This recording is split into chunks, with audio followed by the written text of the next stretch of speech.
Welcome, everyone. I'm Carlos Clanton, Ward 3 member, and I'm joined with my very, very good colleague, Dr. Noelle Gabriel. Good evening, Noelle. How are you? Good evening. I'm well. Thanks again for hosting us tonight.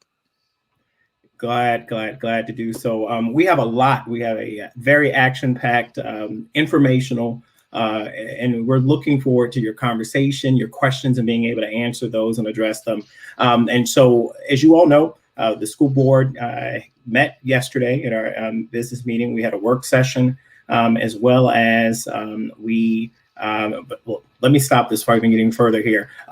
The views and thoughts that I speak of tonight are mine only as a board member, and Dr. Gabriel, yours as an individual board member as well, right? That is correct, and right. I do not represent any other entity other than myself while I am on this show. Thank you. So we do want to make sure we clarify that out there, but we have a lot to share with you all. As I had mentioned before, we met yesterday to talk about in-person learning. The school division has, as a board, unanimously approved a plan to return to in-person learning. We hope tonight to be able to answer questions, to dispel any myths. I have been watching, I know that Dr. Gabriel, we have been monitoring social media and things, and we know that this is a time where there's a lot of uncertainty, a lot of questions, but also there's a lot of rumors and misnomers in the respect of information that isn't necessarily quite accurate. And so we want to address those. We want to be able to bring people at ease. And so if there are questions that you may have heard something, we want to be able to address those. And so we're going to actually go through the plan here. And our objective is really to tell you what it does mean and what it doesn't mean to you. And so we will start, we're going to get through this here in about 8 o'clock. We're going to have several members of our delegation, our elected delegation of the state, joining us. Delegate Nancy Guy, as well as Senator Linwood Lewis, Delegate Angela Williams-Graves, and none other, last but not least, Delegate Jay Jones. We're going to seek their guidance in regards to things that are going on at the state level, bills that may be happening that they may have patroned, or that they're supporting things that we should also be paying attention to. So just as much as today we're talking about COVID, talking about return to school plan, we also want to take this opportunity to let you know that there are things going on in Richmond that can very well be affecting us here at home and affecting us in public education. So let's just dive right in here, right? So as we mentioned, we are talking about our in-person learning. The school division shared with us about the steps that we took to reopening. First and foremost, I want to remind individuals that the board has been talking about a reopening plan since last semester, since we came back to start school. And the board voted back in August, based on everything that we had at that particular point, to remain all virtual. And that we would start off the first 9 weeks all virtual. And then we began to move through this phase of assessing everything. And then we got to the point where we determined that we would remain virtual. But then we also looked at health metrics that we would determine whether or not we would open towards the next phase. And so we had a lot of discussion about that.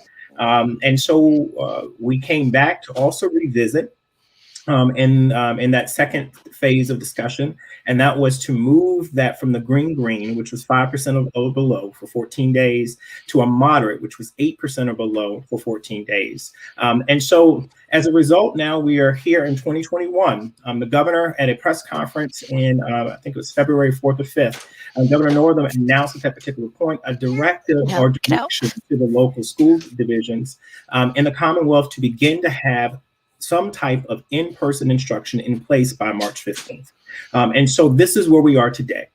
Today we have had these plans. We had our plan, and so we've come back and the board has reviewed that. A lot of the questions, and a lot of individuals who know me know that I have been really advocating. I know that Dr. Gabriel has, as well as making sure that we restart smart. And that we also ensure that we put the health and safety and well-being of individuals at the forefront in answering certain questions. So, Dr. Gabriel, you want to add anything with that? I just would say that we have very much looked at the data, not only in the Hampton Roads area, but for Norfolk specific. And the presentation that was presented by Dr. Lindsay, who is in charge of the health department, both for Virginia Beach and Norfolk, spoke very powerfully about the demographics of Norfolk and what it means to Norfolk families should they get COVID. Our community is very much a high percentage of Latin and African Americans. They have, as the research is being put out day after day, they suffer the most from the morbidity of the coronavirus. And we also know that our families in Norfolk Public Schools would suffer those consequences as well. And so it really was walking a very delicate line of both protecting our community and our families, protecting our staff, and trying to balance some type of consistent learning option for families. And we know that it's been difficult. So it's been a long journey. We still have a long way to go, but I believe that our vote last night was a vote of reason based upon data and the appropriate time to take the next steps forward. Definitely. Thank you. So, Dr. Gabriel, you are the medical doctor, pediatrician in the house, so I'm definitely going to lean upon you. And so I know about the core and secondary indicators. And so this is step one. And so there's a little something different with the new plan and in regards to the core, right? I mean, it's basically been built upon what the mitigation strategies have been all along. We did talk about masks. There's been a new CDC recommendation with regards to double masking. Right now with Norfolk Public Schools, we will be requiring, which was very evident in the presentation last night, all students and staff members will be required to wear a mask. The mask should be tight-fitting. It should be snug, secure. It should not be worn underneath the nose. And we'll have lots of teaching opportunities so that we can go through with parents and students on how to properly wear a mask. If for some reason they do not already know. I mean, we've been doing this for so long now. But mask wearing is going to be very important. And if your child does not have a mask, or if they come to the bus stop without a mask, the bus drivers, personnel will have one for that child. We have plenty of PPE. Schools have it. They will be able to distribute it. And PPE in the sense of masks, soap, sanitizers, wipes, gloves, those items. Yeah. The next item is the social distancing. This is where it can get a little bit customized per school. And so they give us a range 3 to 6 feet. 6 feet maximum if you're really trying to follow the letter of the law. 3 feet if you have no other option. For schools who are already open that have demonstrated that they do not have high transmission rates within their buildings, within their situations, then they can stick with their 3 feet, because then what that means is that their other mitigation strategies are working well. For Norfolk Public Schools, what we have decided is we are going to try to get as close to 6 feet as possible. And so I know that you've been doing school visits. I've been doing school visits, and other board members have been doing school visits. We're looking to see how creatively our principals are reconstructing their buildings so that way we can maintain the social distancing, not only in the classroom, but also in the hallways and in the areas of transit, cafeteria, gym, those types of areas. Hand washing is the next item. We have soap and running water in all of our buildings. And when we do our school visits, we go right into, we went to the bathroom and we look, there's plenty of soap, there's running water. And if that's not the case, then the staff members know exactly how to address that. Hand washing is critical. We also have hand sanitizing areas that are stationed at a lot of different places in the school building, at the entranceway, cafeterias, in the hallways, etc. And then sanitizing. This is pretty interesting. I know that you saw a couple of sanitizing items when you did your school visit, that the division has purchased Iono-Pure filters, which basically puts out a safe CDC recommended mister that will basically kill germs, viruses in the area. Our staff members also have a certain grade of wipes and some it almost looks like a Ghostbusters type backpack that they can spray and clean the schools, obviously in between when the children are not there, so that they can get that good deep cleaning. And then lastly, we have, let me see here, I have a comment.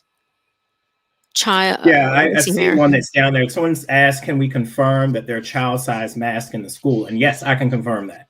I've seen them. And just like Dr. Gabriel mentioned, masks will be available on the bus. And if your child isn't a bus rider and they're walking to school, there will be masks available at the schools. We have definitely kept transparency, equity, in the forefront of mind to make sure that all of our students, regardless of whether or not they have the ability to be able to bring a mask or not, that those things are available to them. And then lastly, the contact tracing. So Yeah. initially, it's very, if you have a child that is positive in your class and you know, they could be bringing that home from the outside environment, but they come in the class, they're completely asymptomatic. They go home that night, they develop a fever or sniffles. They're seen by their pediatrician the next day.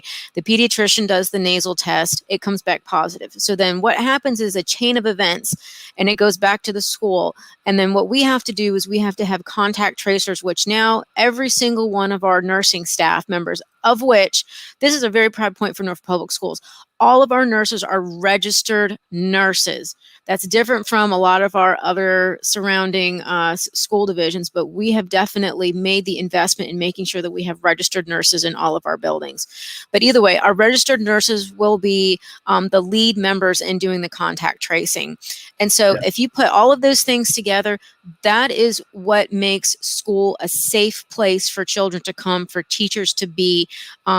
If you do not have one of these measures, it's like a deck of cards, they'll fall apart. And so we've got to make sure that each of these things are done with fidelity in order to keep us safe and in school. Okay. So I want to, because I see some things that are coming up in the comment section in there. I think it's important just to pause for a second and to give one of those, what does this and doesn't this mean?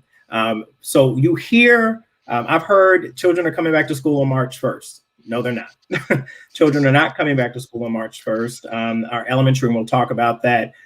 Children will have the ability to come back. And that's our elementary age group starting on March 15th. But I have to stress this.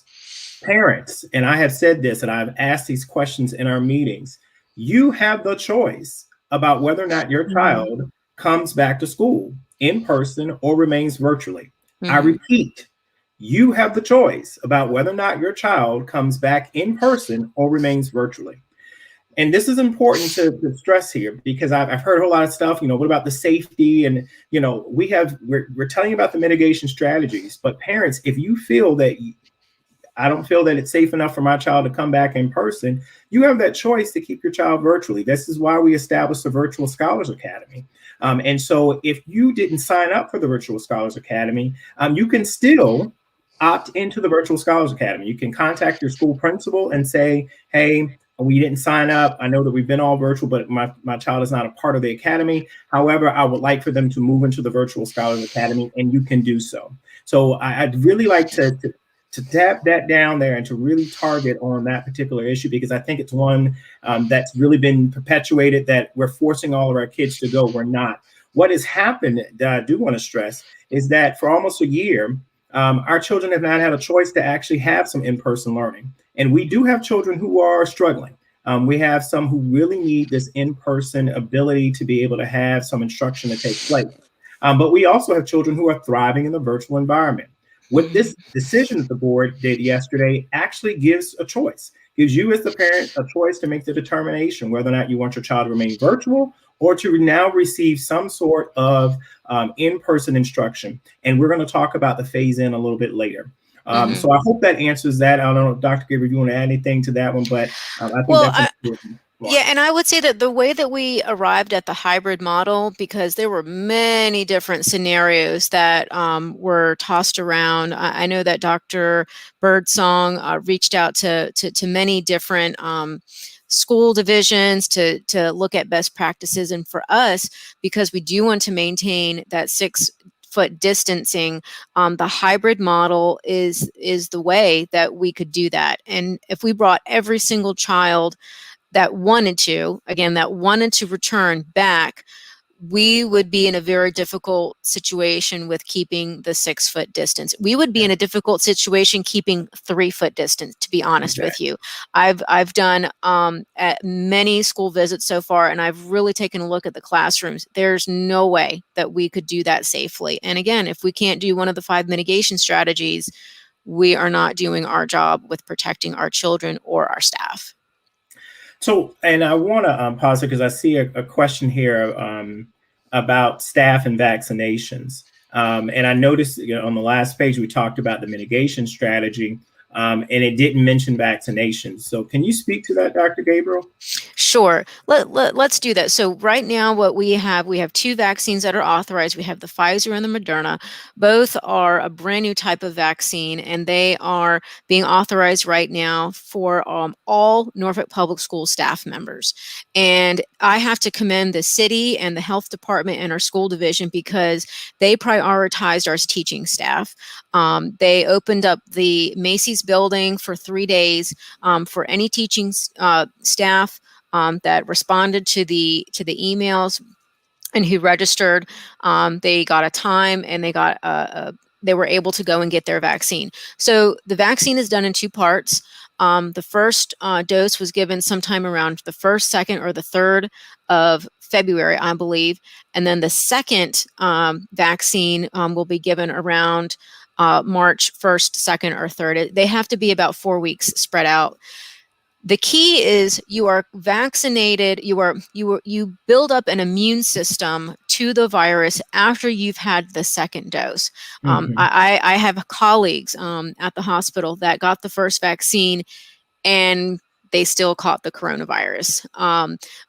It's really after that second dose and about a week or 2 after that, that your body really has the ability to fight the infection. And what the vaccine is doing is it doesn't prevent you from actually catching the virus, but it prevents the symptoms, the chest pain, the respiratory distress. What we're really trying to get is we're trying to prevent people from going into respiratory failure, which ultimately leads to death. And so if we can prevent that through the vaccine, then we're in a much better situation, which for me, when I knew that our teaching staff was getting vaccinated, and that they would at least have the second dose around the time that our kids would be returning back to school, that was a game changer for me. And I know that, in the hospital, I've been working unvaccinated, and then I recently got my vaccine. It's scary. Totally understand it. There's a lot of fear and anxiety. But if you wash your hands, wear your mask properly, and keep good hand hygiene under consideration, you should do well. Yeah. So I wanted to address Kevin Wallace Harris's question here. So what if we didn't sign up for the Virtual Academy? I think I mentioned it earlier, but if you have not signed up for the Virtual Scholars Academy, contact your school principal.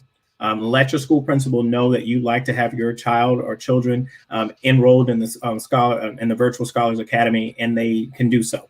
And there'll be no problem with that. I do want to address, and I'm gonna bring this up here, Dr. Gabriel, is about the comment. And you'll see later on in the PowerPoint here about 3 feet. We have 6 feet in the building that's marked out. However, there is a recommendation from the Department of Education and the CDC regarding 3 feet in the bus riding. And we'll show that a little bit later. And it was mentioned last night as to how we will do 3 feet with bus riding. And that was grouping kids together in the same household to sit in the same seat. And to be able to do that. And that's with the mask and so forth. But that's the only area that there will be 3 feet, because you can't necessarily do 6 feet on the bus and be able to have, we just don't have enough bus drivers. But that is one of the 3 feet mitigation strategies. Right. And the 3 feet is truthfully from the CDC. I mean, they have it out there. So some schools are using 3 feet as a measure, but Norfolk Public Schools, we're trying to not do that. We are trying to stick with the 6 feet of distance. Mm-hmm. So I'm gonna skip a couple bit to the phase-in plan, because I'm looking at time here, and we'll keep talking about it. And I see a lot of questions that are in here, but I really want individuals to look at the phase. Oh, I will point here.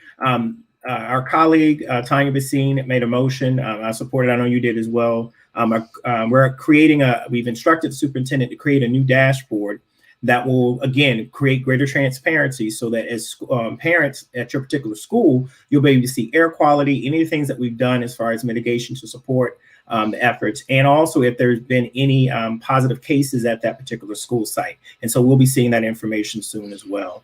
I think we haven't changed the thresholds. We've talked about vaccination. And I want to point out for folks about the vaccination piece. We have given 3 opportunities now. We have another one that's coming up for our staff members. I think our first round of individuals who've received their vaccine will be receiving their second shot that first week in March. And then subsequent, you'll have the second week after that of individuals, and then the third week after that. So this is an extra layer of protection. And we're glad, like you said, Dr. Gabriel, to have been able to work with the city and the Department of Health to be able to offer this. But it is not one of the major, as I've always heard, just because you didn't get a vaccine doesn't mean you can't return back to work. And that's one of the challenges. And I understand the fear that's there. And I tell folks, and I know that you have, being a medical doctor, but I work in human services. I have been in my office and I've been working, and I have an underlying health condition. So, I understand the stress level that many individuals can be experiencing right now, but we've got to remember children first. And we're doing everything we possibly can to ensure that they're safe and that their well-being. So I want to skip over here to the actual phased in. This is the old phase. This is the current one that we approved last night. And so this is important for people to see. March 1st is all teachers and staff return to work locations. And I want to also point out that I did have an additional conversation with our superintendent today just to verify and clarify some additional items. But there will be a FAQ going out to our parents and as well as the staff members to really answer a lot of the additional questions that have come out. So Dr. Gabriel, did you want to continue on with that? Sure, I can. On March the 1st, the teachers and staff will return to work. On March 15th, that's when we are going to start accepting students who have chosen to return back for the in-person hybrid model. On April the 12th, we will be receiving the middle school students, and grades 9 through 12 will remain online. And then by April 26th, all students will begin the hybrid schedule. Now, there's going to be some flexibility here, and we've given the superintendent the authority to do so. So if she feels that our mitigation strategies are working well, transportation is appropriate, this timeline could possibly be accelerated. But this is what we have for right now. And again, the choice is up to the parent. If they want their children in school, their children has that option. If they want their child out of school to be in the Virtual Scholars Academy, that is also their ability to do so. So Dr. Gabriel, I want to address Ms. Goodman's question here about, I understand that we have a choice, but it's not fair to our kids to have to switch teachers and routine by leaving what they've known since September. And they're not. This is why we've talked about this concurrent learning and teaching that's going on. Your child will not change teachers. We have some schools that have been set up where they've got virtual scholars, and then they have individuals who were not. But our teachers, every last one of our teachers will be equipped with a camera in wide lens camera, Bluetooth, and as well as this is why we're having them come in early to begin to use the technology to not only teach for those kids that are in the classroom, but also for those who remain virtually. So they're not going to change their teachers. And that was an important, and I'm glad that you brought that up, because that was one of the things that I was really pushing on to ensure that we didn't have a disruption in the learning process for our students. All right. So, and we said we've given flexibility. I know we got a couple other questions in here. I'm trying to grab some of these up here. Let's see here. Okay. Well, the new school arrival and departure times were changed on the slide last night. I've been at Fourth Stagger School for 9 years now, and now our students won't get out of school until 4:30. Our buses are always late. This is a problem since we have a pre-K through 5th grade, and they will also be coming to school at 10 a.m.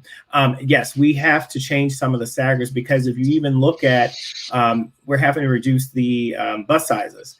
is the number of students that can get on the buses. So that's gonna affect some of the staggered changes there. But I also tell individuals, to look at if we had moved forward with the school start time changes, this very well would have been the same thing. So I guess in some respects, we're getting a little practice in with this, but we've got to try to, in order to maintain the low level of student contact within those buses and maintain some type of social distance, we've got to make sure that we keep small sizes there. Let's see, and I know we have a lot of teachers. And I'll be perfectly honest with our teaching staff. I support our teachers. I run on and champion out that I am student-centered and teacher-inspired. But we have to, and I really in my opinion, direct any of the things that are going on internally with the system that we have in place, with your principal, with your executive directors, and to definitely keep that flowing in those line of communications there. As we're learning in our governance training now, Dr. Gabriel, and it's just a reminder to us, we have to keep students centered, students at the forefront of everything that we're doing. And I'll be perfectly honest, my decision was based on that we do have students who are suffering, who are not excelling, and who are falling behind in the virtual environment. And so being able to offer some type of choice is an important step, and the way that we can do that as safe as possible.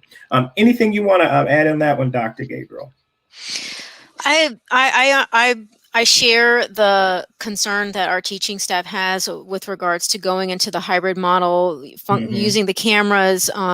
They have worked tremendously to learn how to do just basically virtual learning this year.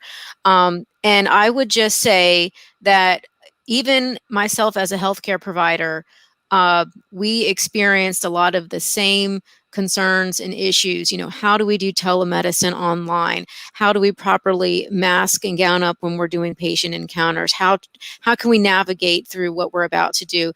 And I will just say you have to take each day one at a time. And if there are questions or concerns that you have, please start with your principal first, and then that should go up the chain of command. If you are not getting the response, not necessarily the response that you want, but if you're just not getting a response, then at that time you can share your concerns with us. And we have emails, and we always try to make sure that we are responsive to our emails. Maybe not necessarily the same day, but within a couple of days, we are definitely responding. Definitely. Thank you so much. Look, so definitely keep the questions coming, the comments. We're about to transition now and welcome our guests this evening. We're so excited to have several members of our state delegation who represent from Hampton Roads here. And so I'm going to introduce them one by one and bring them on. And so we'll start with none other than Delegate Nancy Guy. She is a former school board member of Virginia Beach, Virginia, and she represents the 83rd District. Followed with her, also have our newest member of the delegation, Delegate Angela Williams Graves of the Virginia House of Delegates, representing the 90th District, and formerly for about 10 years representing the Super Ward 7 of the city of Norfolk. We also have Senator Linwood Lewis Jr. Senator Linwood Lewis represents the 6th District of Virginia and is a great champion in front of us of education in the Virginia Senate Champion of Education. And last but not least, he is Delegate Jay Jones, who represents the Virginia House of Delegates 89th District. Delegate Jones is definitely one of the millennials in the group, and he's always on fighting for us. So I welcome everyone here. And so at this particular point in time, everyone welcome our guest. Thank you all. Hey. So I know we're socially distancing. You guys are out. So Jay, where are you at? So I'm in Richmond tonight, and so I'm in the lobby of a hotel. So I apologize for the informality and the music in the background and the people walking by, but they keep me on the road a little bit because of the Attorney General thing. But I think Linwood is probably in Richmond too, but probably at a different spot. Linwood and I are distant right now. Yeah, that's right. You got a great background, Jay. Yeah, great background. It is good. You can thank the Hilton in downtown Richmond. and Delegate Nancy Guy. So, and of course, Senator Linwood Lewis and Delegate Angela Williams Grace. I tell you, it's so long. I was about to call you Councilwoman again, but we're glad to have you all and taking time out. We know that we're in a special session right now with the General Assembly, and we really wanted you to be able to, as we said, an information session to share with our, we've got parents and others who are watching here from Norfolk, and to kind of share about some of the things that are happening, maybe some bills and things that you all have patroned, or things that we as constituents should be paying attention or even reaching out to get support for. So I'm gonna kick it off, and I'm gonna start with the ladies first. And so I'm gonna start with Delegate Nancy Guy, our former school board member out of Virginia Beach and representative as well there. How you doing, Delegate? Thank you. Can you hear me? Yes, we can. Okay. Yes. The 83rd, however, spans into Norfolk, just so people know. Yes. I do represent citizens in Ocean View, as well as over here in the western part of Virginia Beach. As a former local elected official, I know how to stay in my lane. And I have really fought back against the inclination of some of my colleagues to second guess or dictate answers to those of you who are in the trenches as you're operating school systems. The situation is so very different across the state in terms of positivity rates, hospitalization rates, death rates. A one-size-fits-all formula for school opening was never going to make any sense. And we have left it to the school boards because, in my experience, the best decisions are the ones made closest to the schoolhouse door. So my hat is off to the Norfolk School Board for the thoughtful way that they have approached a very complex and difficult problem where there probably wasn't any correct answer. I view our role as giving them the resources they need to do their job. With the budget that we have passed out of the House and handed off to the Senate, we have tried very hard to do that. It includes over $123 million in additional revenue for that PPP and other equipment that they need to reopen schools safely, in addition to the CARES Act money that was appropriated in the budget that is going forward now. It includes $429.5 million to hold our schools harmless on the backfill of losses in student population and because of the COVID. And it includes a 5% pay raise for our teachers, which I think is a very important incentive for our teachers to who've had a hard time. I mean, teaching virtually is no joke. And teaching virtually and in person is going to be even harder. So my hat is really off to them. And I think it's time. We never did pay them enough, but it's certainly time for them to know that we respect and wish to reward their efforts to meet the needs of our children in this very difficult time. The second thing I view our role is to facilitate the collection of data and information. So I'm actually the chief patron of the bill, along with Senator Louise Lucas, that will commission a JLARC study of the impact of COVID-19 on public education. If there was ever a time for us to do a plus delta, this would be it. It will focus on 5 areas. First, it's going to look at student attendance up and, who's left and why and where else they're going. That's going to be important. It's going to look at retention and recruitment of teachers. I know anecdotally that teachers have retired in record numbers, and we need to look at that problem both in the context of COVID and the larger context, but especially in the context of COVID. We need to look most importantly at the impacts on student learning.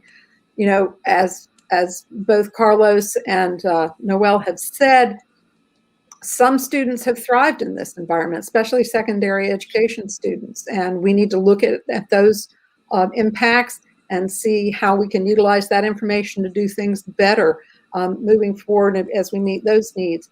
But then clearly it's been a failure for some children, and we need to look at that. We need to look at what those gaps are, where they exist, what exactly they're comprised of. And then the fifth part, the hardest part, of course, is proposed solutions for how we close those and what are the barriers to achieving them. So it's a very ambitious plan.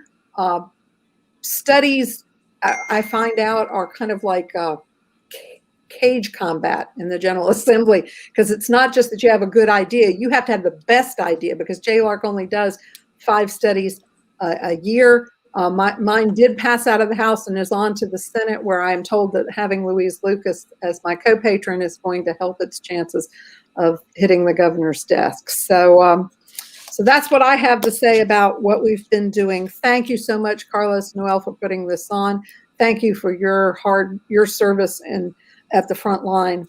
I've been talking to both of you throughout this pandemic, and it's hard to be in a situation where everybody's second guessing you and there's no right answer. But I think you've done a laudable job, and I appreciate it. Thank you.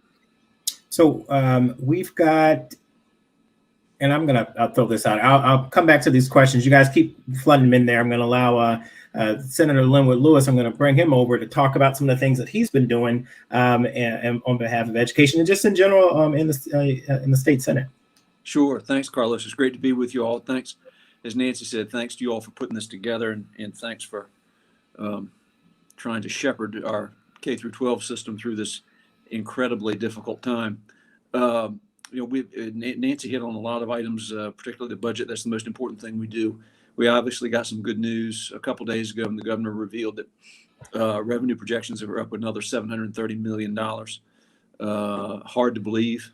As crazy as this pandemic has been, as devastating as it has been economically for a number of people, that our revenues are going beyond projections. But cautionary note on that is Senator Janet Howell, who's chairman of our Finance and Appropriations Committee on the Senate side, told us that we're still almost $1 billion behind where we were when we left in March as far as revenue projections go. So we're clawing back, and it's not as devastating as it could have been, but still we've got a ways to go.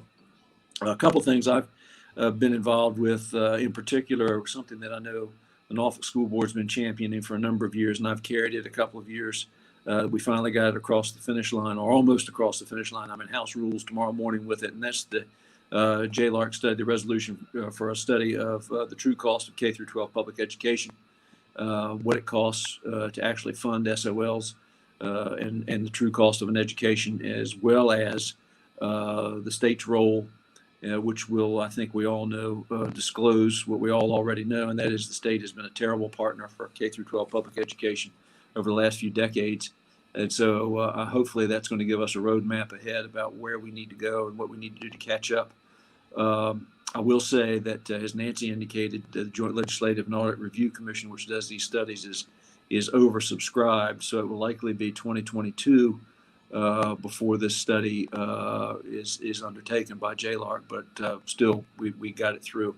We also had a great bill by Senator Todd Pillion from Southwest Virginia that's actually going to cut back again on the number of SOL tests, which I think is going to be beneficial to our kids and the whole learning environment. So there are a couple of things that I've been working on, and again, we look forward to continuing to try and pump the budget up to where it should be. We've got a lot of work to make up insofar as funding public K-12 public education, especially now with the extra resources because of the COVID pandemic and trying to get kids back into school. And again, like Nancy, I applaud you all on the Norfolk School Board for what you've done and the decisions you've made. I think you've made some really good decisions about chartering the path forward for the kids. So with that, thank you all very much, and be glad to take some questions.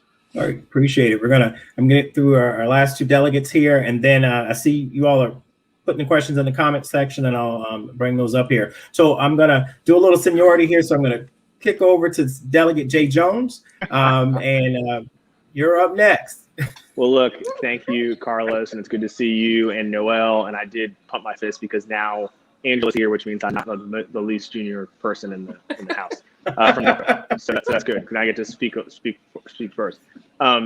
So one, I want to say thank you guys for putting together a plan, for working to make sure that we are coming out of this unprecedented crisis stronger than ever.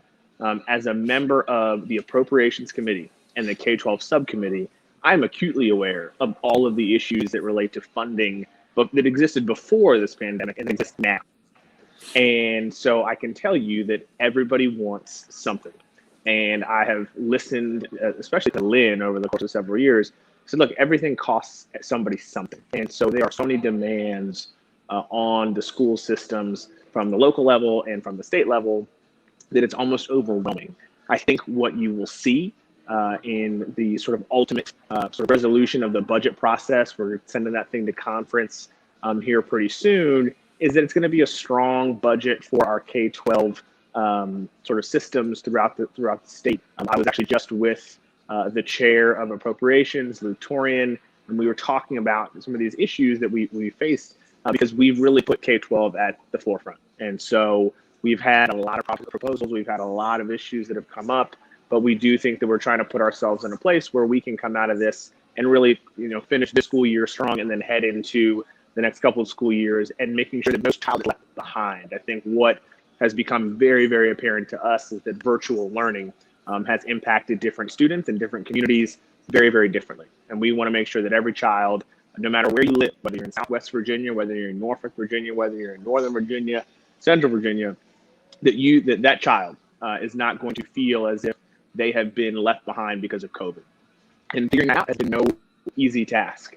I've had early morning calls, I've had late morning calls about all these things, but I want everybody to know that we hear you and we're listening, and we want to make sure that our teachers, our students, our parents know that we are working tirelessly. I mean, you can see the bags under my eyes, and that's not from campaigning.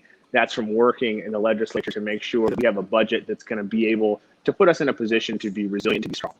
Nancy touched on a lot of great things. Lynn touched on a lot of great things. And I want to point out the bill that he was talking about, Senate Bill 1401 from Senator Topillion, which we're going to try to bring back in the House because they're tied in subcommittee, but we want to make sure we bring that back because we want less tests. We want to make sure that the tests that we're administering not only are sort of fair and accurate and are actually going to be useful, but that we're not over-testing our students. And so that's a bipartisan solution. It had bipartisan support. The governor supports it. The school board association supports it. And so we're working very hard to make sure that we come out of this as strong as possible. That's what I'll say. I can stick on for a few more minutes, Carlos, before I do have to jump. But I want to defer to my new colleague, Angela Williams. Appreciate it. Thank you so much, Delegate Jay Jones. Delegate Angela Williams-Graves, welcome.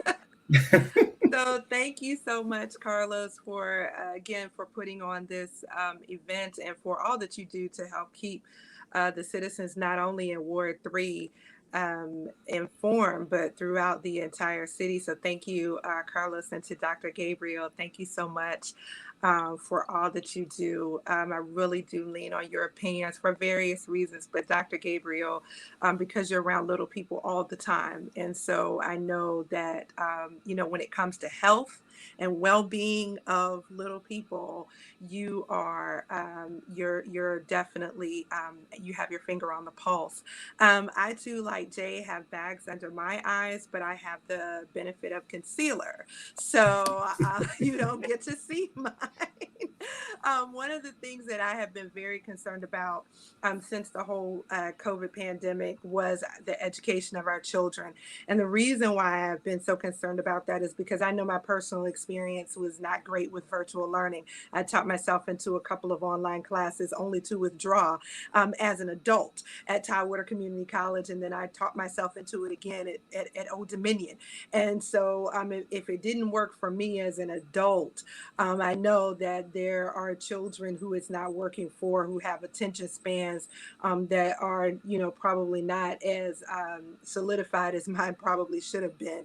And so our goal in the House of Delegates is to ensure the education of students, the safe return, and then to give parents and teachers and the school boards the options that they need in order to make sure that learning occurs. And that's really the bottom line. We've got to make sure that we do what is necessary to ensure that our young people get the education that we have promised them that they would get, but get it in a manner that is safe for the students as well as for the teachers and the staff and the faculty and all of those who support what goes on in the classroom. And so, my concern is just that we don't refund the prison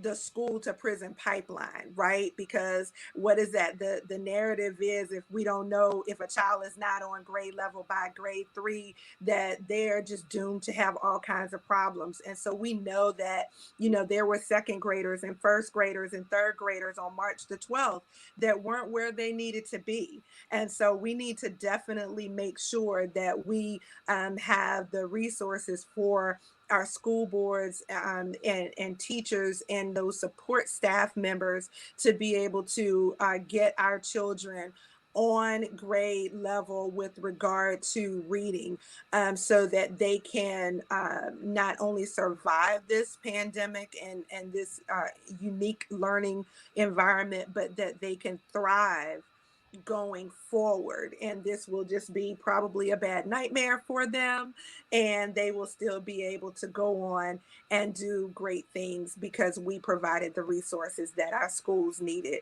So I'm happy to be a part of this budget. The teacher raises really excite me. Not only that, the raises for state employees really excite me. The different studies that are coming up to evaluate where we are and what is the true cost of educating our children, because these children are our workforce in the next generation, and they're the ones that are going to be taking care of us. So we want to make sure that that we take good care of them. So a lot has already been said. It's no reason for me to repeat it all, but I'm here for the duration to answer any questions. And again, thank you to Carlos and to Noelle for all that you do.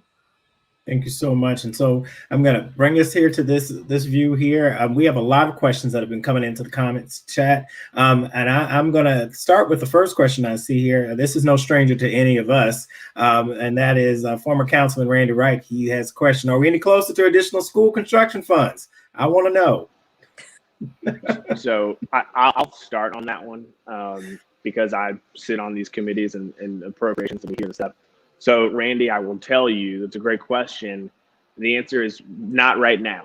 I think because COVID happened, we were working through what I would call some very preliminary behind the scenes conversations about how to fund school construction over the medium and long term in the state. We know that we've got, I think, over $1 billion worth of school construction projects that are in the pipe. But the money really wasn't there before. And now because of COVID, we've had to really reorient ourselves. And so I think because of what has happened, we have been more focused on getting people back into the classrooms safely, right? Students, teachers, administrators, all of that, to make sure that we can do that safely. And then we will figure that out. But I will tell you that this COVID situation has only exacerbated the sort of understanding that folks have about the disparity in facilities. So, and this is no knock on my colleagues from the suburbs and, Chesterfield and Henrico and Northern Virginia, but they said, well, we can go back because our facilities, we can put these kids distantly and do all that. I said, well, you guys haven't been to some of the schools in Norfolk, Virginia, because we have a cafeteria, an auditorium, and a gym that are one room, right? The cafetorium is a concept that we're very familiar with. They aren't necessarily there with that. So, and Angela and I have talked a lot about the ventilation of some of the facilities and how we are behind, right? We have some beautiful new buildings, but we need a lot more. But because of COVID, we really sort of put that construction fund on, I don't want to say on the back burner, but we want to make sure we can get the kids back quickly and safely before we sort of look at anything else. And so that's where the money is at least going to be focused on right now. And I'm going to jump in there too, because the other piece of that puzzle is, I don't know how long it's going to be, but I would venture to say it's probably going to be a very long time before people feel comfortable sending their children back to school and kind of herd it through like, cattle, for lack of a better term, with all the kids huddled all up, all together, touching, feeling, doing the things that little people do and that teenagers do and, whatnot like that. So I think there's a bigger conversation that probably will need to be had after COVID as to size and scale of schools, numbers of schools. What does that look like? And how do we go about doing that safely in the event of another health crisis like we are facing right now? So I think there's a lot to be to be concerned about and to evaluate as we move forward when it comes to school construction.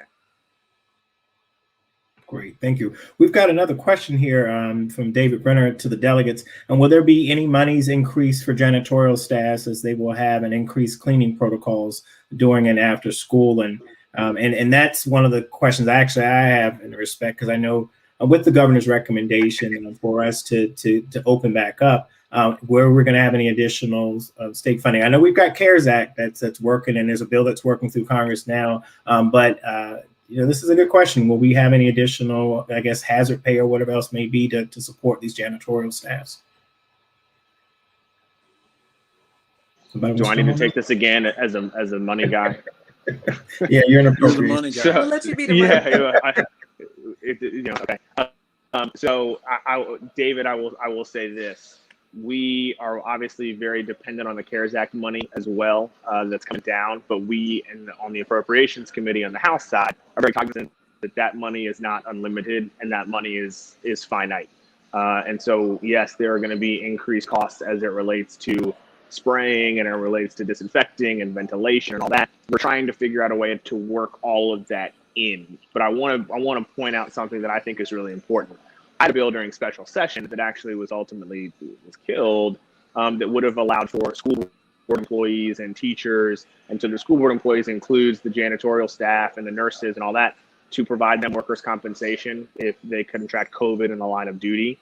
We've got some different proposals that are working through the process right now, which I think is going to be a backstop to some of the things that we're asking folks to do. It is not lost on us by any stretch what the folks who are teaching and the folks who are putting themselves in these school buildings are putting themselves on the line for, because obviously children are first and education is first in all facets of life.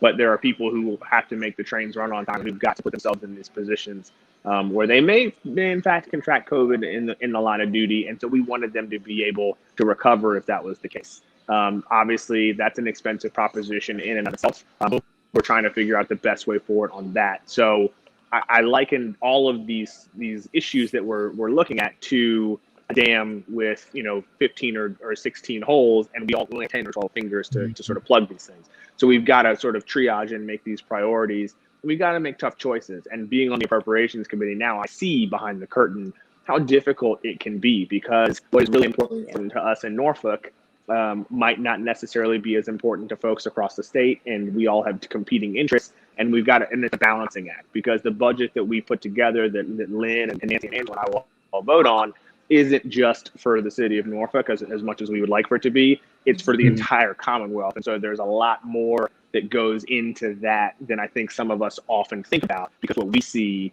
is what is immediate and urgent to us, which is the city of Norfolk. Definitely. So I want to give some credit, though, where credit is due. K-12 public education prior to the election of 2019 was not a priority statewide and should have been.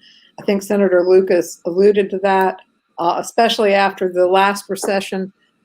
Public education took it on the chin. And when I was elected in 2019, we still hadn't reached the funding levels that we were in 2009. So I applaud Delegate Jones and his colleagues on the Appropriations Committee for returning it to being a priority. This budget amendment that's coming in for fiscal year that begins July 1, 21 to 22 is a budget that puts public education at the highest priority level. And it's very clear when you look at how the money's being spent. And there were some questions in this budget does not include projected money from the federal government that has not yet been appropriated. Okay. This is money that is either come in from the CARES Act or money that comes into the general fund from regular, sources of state revenue. So situation might get better if the $1.9 trillion makes its way through Congress. So I've got to thank you all for that insight there. I've got a question for Dr. Gabriel. Will temperature checks be done before kids get on the bus and go to school? Oh, I'm sorry, Dr. Gabriel. Give me 1 second here.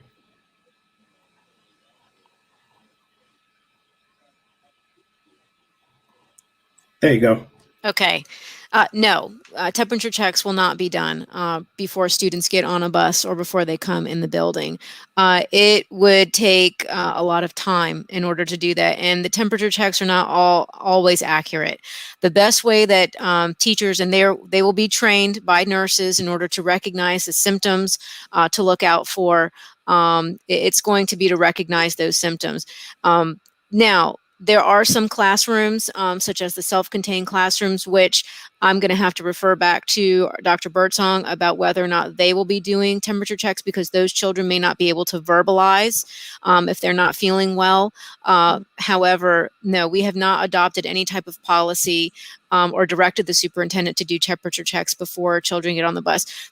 A lot of parents can give them Tylenol or Motrin before they go to school, and I see that in the office. So the best thing for us to do as far as keeping our children safe is, if you feel that your child is not well, please keep them home. Yeah. And one of the other things with that one, Dr. Gabriel, and I know that you and I have been doing school visits, that we have isolation rooms. So if a child does become ill or start to exhibit signs that they may be ill, we do have a space in every one of our schools where that child can be moved to. The parent can be contacted. In many cases, those are near an exit so that they don't have to go back to the main building, and it's staffed by either a school nurse or another member of the team. So we do have precautions in place for that. And if a teacher does feel that a child has symptoms, they can send them to the nurse, and a temperature will be done at the nurse's office. We're just not temperature checking all of the children before they come into the building. And Dr. Gabriel, anecdotally, I can tell you I had it at the first of the year, the virus, and never had a fever. So. Yeah, exactly. I mean, I will tell you, yes, children can present in a variety of fashions, some with high fever, some with cough, some with a rash, some with belly ache. It's all over the place. And so we couldn't just rely on temperature checks alone. I'm glad that you've recovered, Senator. Yes, Yeah, I was lucky. There's a lot of belly ache, and as you know, we lost Senator Chapin to the virus. Jay. It's a perpetual symptom over here. You'll need a doctor up there then. But I mean, you have a doctor, the governor. Come on. Yeah. He's busy.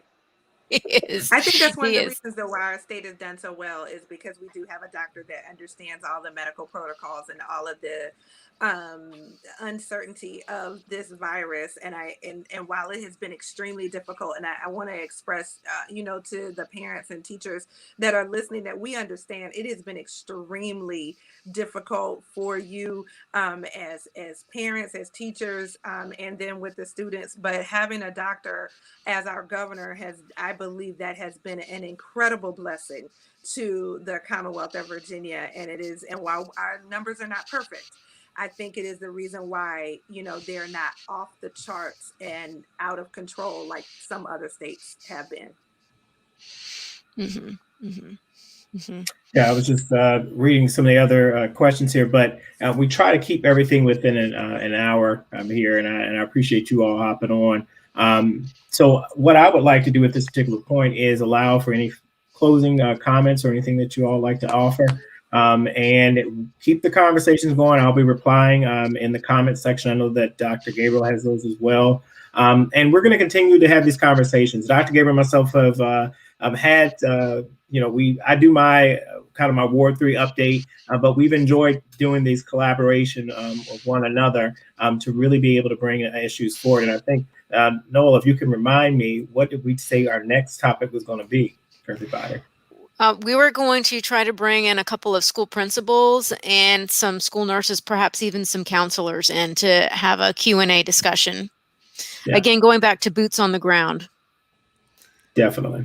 And I see that we have a couple questions in here regarding school counselors. And definitely we know that this situation has really, we see it on the national news, that the mental health of our students has really been impacted in a major way. And so I know we have counselors, but there's, I'm not the medical expert, but I know that counselors are one thing, but then we also have mental health experts, correct, Dr. Gabriel?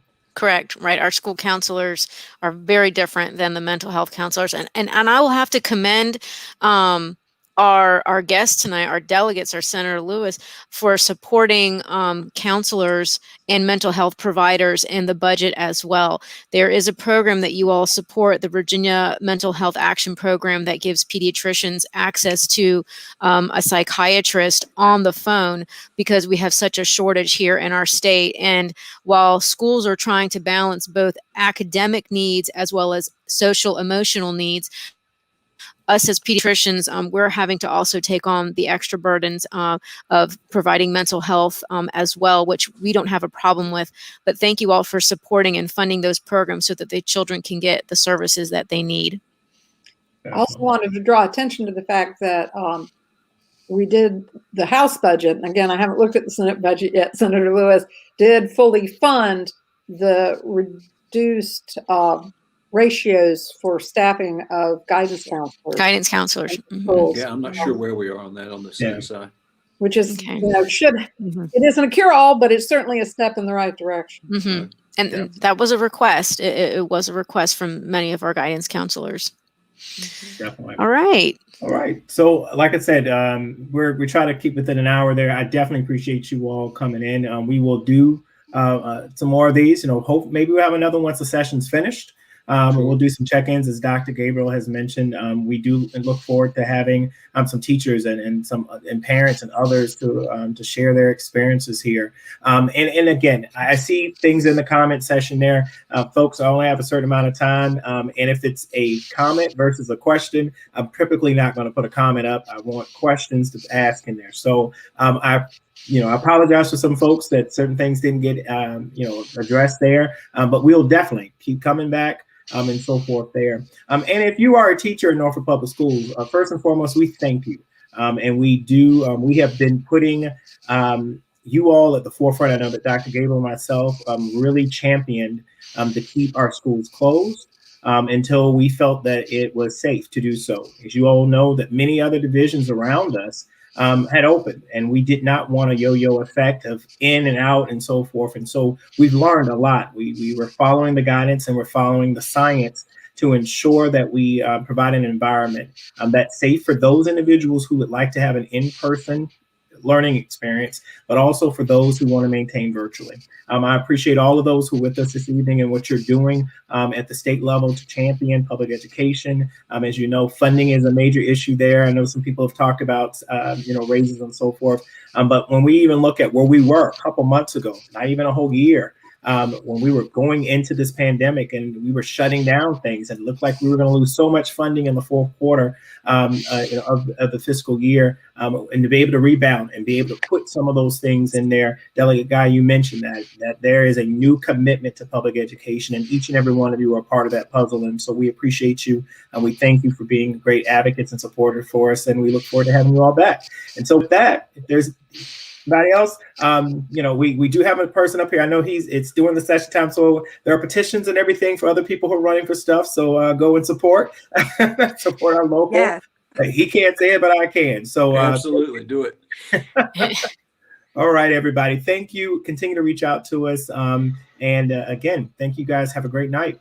Good night, everybody. Thank you. Bye. Good to see everybody.